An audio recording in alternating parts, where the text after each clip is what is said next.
So, as you've just seen on the titles, this is how to prepare a chicken pasta bake. We're using chicken, obviously, because that's in the title. Now, the pasta in this case is spaghetti. Now, behind me is my mate Sean. He's the chef. I'm the sous chef and the videographer in this case too. So what we've started with is 2 chicken breasts. Yeah? Yeah. And so we just very plump chicken breast. English chicken breast. Only the best. So let's go over and see what we're doing. 2 plump chicken breasts that we're going to just boil for 10 minutes, 12 minutes maximum, and it keeps them from drying. So we will then shred them in an au gratin dish before we add all the other ingredients. A pan of salted water, which is for our spaghetti, and we have a very nice pan here where we're going to make a bechamel sauce. My recipe for a pint of bechamel sauce: 2 ounces of good English butter, 2 ounces of plain flour, pint of milk, and we'll go through that process shortly.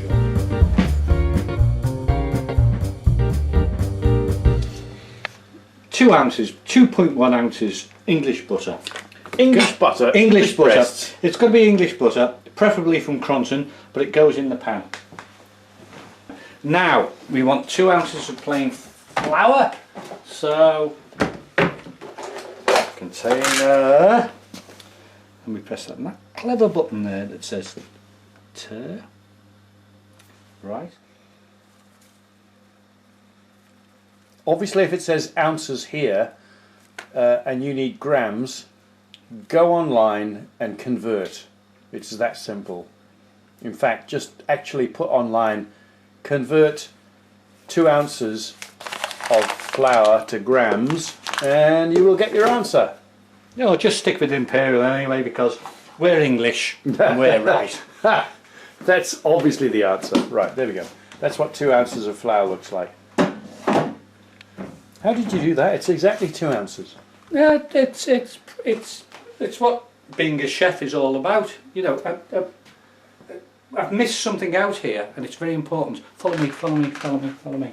That's good. That's good. I'm a happy man now. Now, where does the wine come into the recipe? It enables me to be an excellent chef. It also enables you to accurately work out what accurately work out what 2 ounces of flour is. So at this point, we're waiting for the chicken to, or as we say on Merseyside, the chicken to boil for 10 minutes, right. And then we'll come back to you later.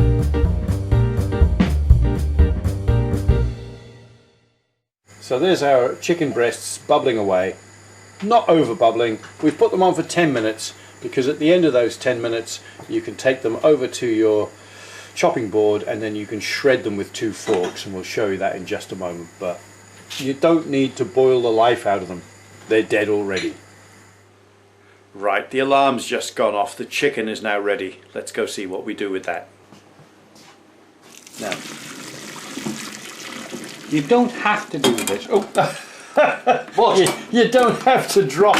Ow, that's still alive. Yeah. You don't have to do that, but I would suggest you do that and let it just drain. Get the liquid away from it, because it's going to be moist anyway when we shred it. So just do that. Let the steam come off it for a little while, and it'll be fine.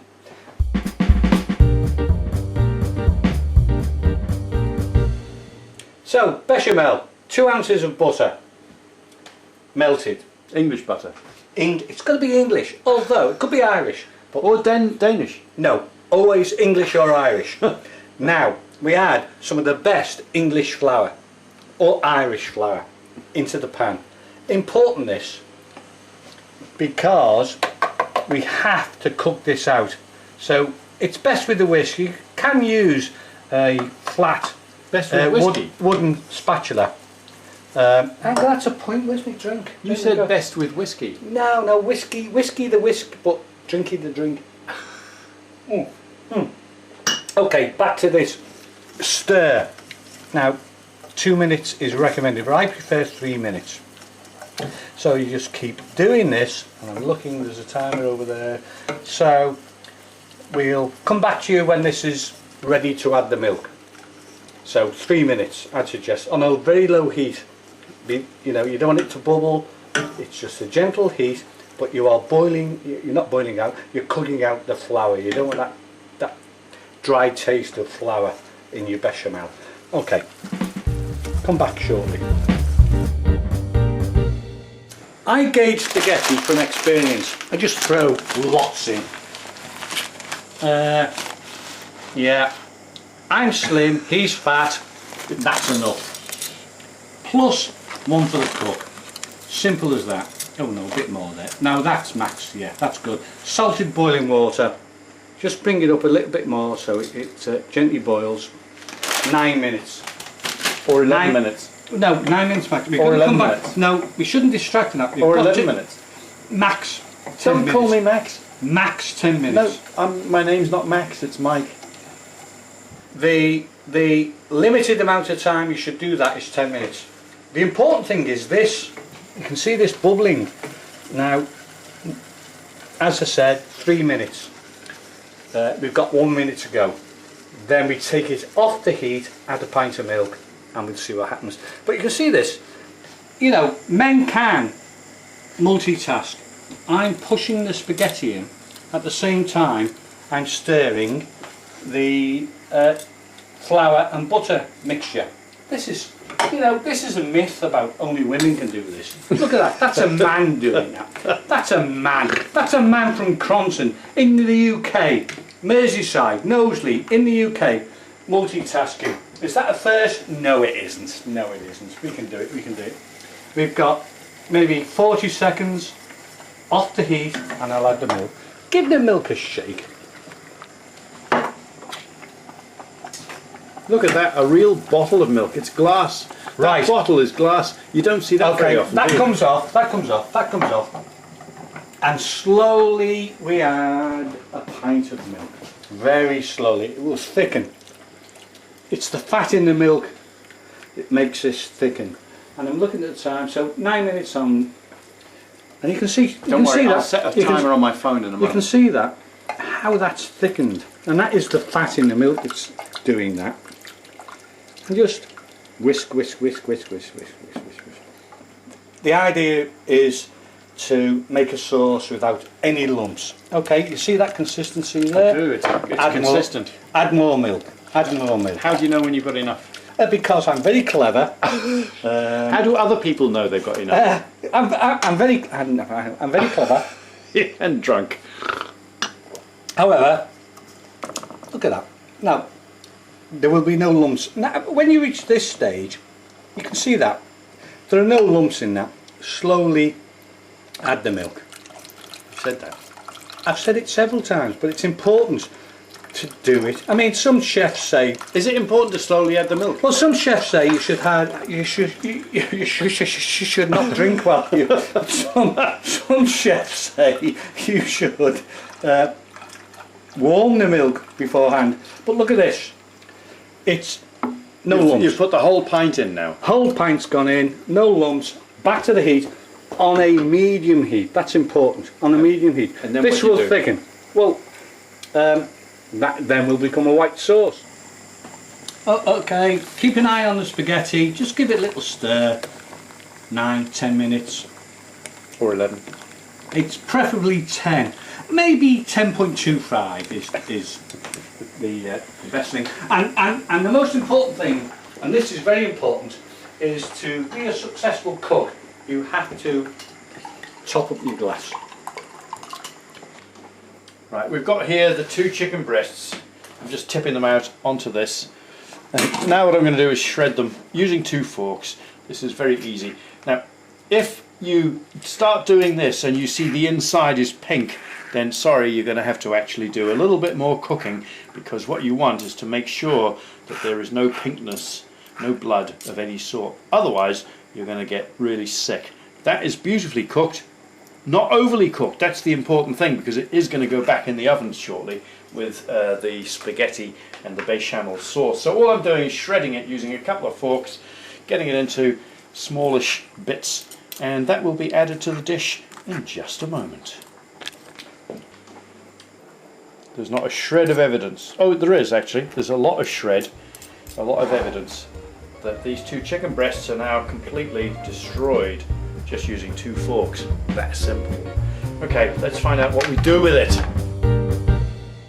Meanwhile, back at the bechamel sauce, or well, what passes for it, it's been bubbling away just gently, hasn't it? And you can see it's nice and smooth. So that process of adding the milk slowly, and the whisk is the preferable way to make this sauce, creates this smooth sauce. So it will boil and thicken. At that point we can take it off and we can use it. If you want to create a cheese sauce, you can add cheddar cheese, any sort of cheese you prefer. British cheese. It's got to be British or Irish. And once you see it bubbling, you can see it now, you can see the bubbles, and that is a bechamel sauce. That's a sauce to be proud of. That is a Cronton UK bechamel sauce. We turn that off, we let that rest, we concentrate on other things now. We are now up to the stage where the spaghetti has cooked, so let's see what we do with that. Drain this spaghetti. Important, al dente. Spaghetti must be al dente. So let's just strain it. Well, that's all to do with the cooking. It is. So never overcook. Never overcook. Al dente meaning breaking your teeth. Yeah, whatever. And the other thing that's important about all pasta, you always add pasta to the sauce. So once that's drained, it's going to be added to bechamel with the chicken and seasoning. Seasoning important. Salt, pepper, very important. And mixed herbs. We're going to put some mixed herbs in. The cameraman isn't a chef, but neither am I. But, I'm just some drunk that happened to be passing, and he said, "Do this meal for me." Right, we're going to add now the. I don't think all of this spaghetti. This is quite generous. So we're going to add some of this spaghetti to the sauce. I think that's enough, actually. Don't you? You're asking me if that's enough. Well, no. You accosted me. I was walking to the bus stop. Let's just give it a little.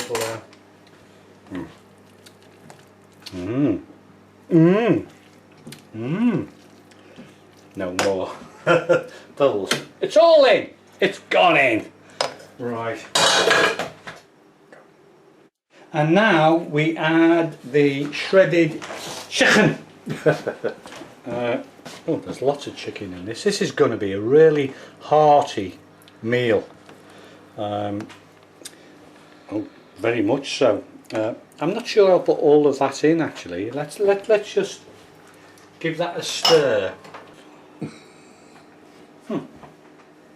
Yeah, I'm working again. Let's give that a stir.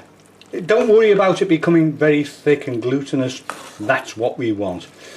We want it's quite similar to no, that can go back in. It's quite similar to the student's favourite, the chicken pasta bake. So when you get consistency like that, now there's enough chicken in there. Now, very important, we need some seasoning. So some black pepper, not too much, a bit more, and some salt. Remember, we've salted the spaghetti. Assaulted the spaghetti? We've assaulted, I think we're assaulting the public who are watching this, sad people, and some mixed herbs. Not too much. Dried herbs are quite powerful.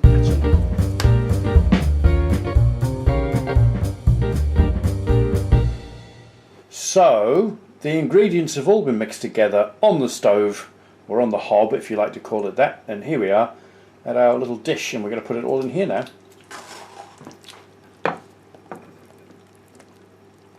Oh yes. Oh yes, that looks like something out of a alien film. Yeah, War of the Worlds.